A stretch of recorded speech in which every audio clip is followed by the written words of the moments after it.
Financial year start हो चुका है और एक मंथ पास भी हो चुका है। अब आपके ऊपर एक बड़ी रिस्पॉन्सिबिलिटी होगी टैक्स प्लानिंग की, अपने फंड्स को ऐसी जगह पार्क करने की जहां पे आपका टैक्स बच सके, और इसीलिए आप ईयर के एंड में एफडीज का ऑप्शन चूज करते होंगे। बट अगर मैं आपको बोलूं कि एक ऐसा इन्वेस्टमेंट ऑप्शन जरूर है जिससे आपका टैक्स भी बच सकता है और साथ ही साथ आपकी वेल्थ भी ग्रो हो सकती है, तो क्या आप मानोगे? तो आज के इस वीडियो में हम डिस्कस करने वाले हैं एक ऐसा फंड जहां पे आपका टैक्स भी बच सके और आपका वेल्थ भी ग्रो हो सके। तो अगर आप भी टैक्स प्लानिंग और इन्वेस्टमेंट प्लानिंग जानना चाहते हैं तो इस वीडियो को अंत तक जरूर देखिएगा।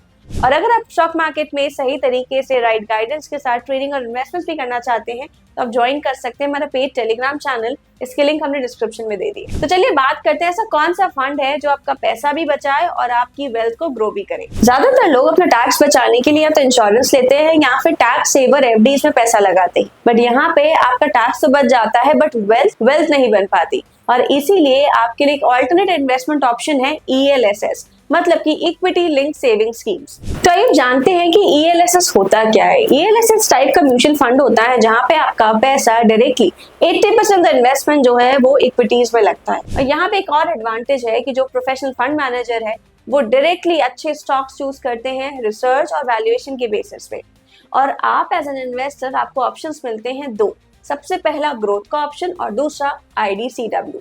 अभी ग्रोथ का ऑप्शन आपको तब चूज करना चाहिए जब आपका मोटिव है आपका जो पैसा है, आपका जो इन्वेस्टमेंट है उसको री इन्वेस्ट करना है। बट वहीं आईडीसीडब्ल्यू मतलब इनकम डिस्ट्रीब्यूशन कैपिटल विड्रॉल तब चूज करना है जब आपको एक पे आउट की रिक्वायरमेंट हो। ठीक है, जैसे हम स्टॉक्स में इन्वेस्ट करते हैं, हमें स्टॉक्स में डिविडेंड मिलता है, वो भी टाइप का पे आउट है। वैसे ही आईडीसीडब्ल्यू में आपको तब चूज करना है जब आपका प्लान वहां से पे आउट लेने का हो। तो ये वाला म्यूचुअल फंड कभी कभी आपको पैसा भी देता है बट कितना देता है और ये चीज फिक्स नहीं होती है। आइए जानते हैं कि ईएलएसएस फंड किसके लिए परफेक्ट रहता है। सबसे पहले अगर आप एक सैलरीड पर्सन हैं तो यहाँ पे आपको टैक्स बेनिफिट मिल सकता है। दूसरा, अगर आप बिगिनर हो और इक्विटी मार्केट्स में एक्सपोजर चाहते हो। और तीसरा, अगर आप एसआईपी के थ्रू लॉन्ग टर्म वेल्थ पे फोकस कर रहे हो।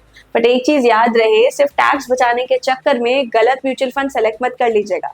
और अगर आप जानना चाहते हैं कि इनमें से कौन सा म्यूचुअल फंड बेस्ट रहेगा तो अभी दिए गए नंबर पे कांटेक्ट कर सकते हैं। ये था एक short overview about ELSS fund जहां पे आपका टैक्स भी बचेगा और आपकी वेल्थ भी ग्रो होगी। बट एक चीज हमेशा याद रखिएगा, टैक्स बचाने के चक्कर में रैंडम डिसीजंस बिल्कुल भी मत लीजिएगा। तो ये था एक short inside ELSS mutual funds में। मिलेंगे नेक्स्ट वीडियो में कुछ और नए अपडेट्स के साथ। और अगर आपको ये वीडियो पसंद आया तो लाइक करें, सब्सक्राइब करें, शेयर करना ना भूलें।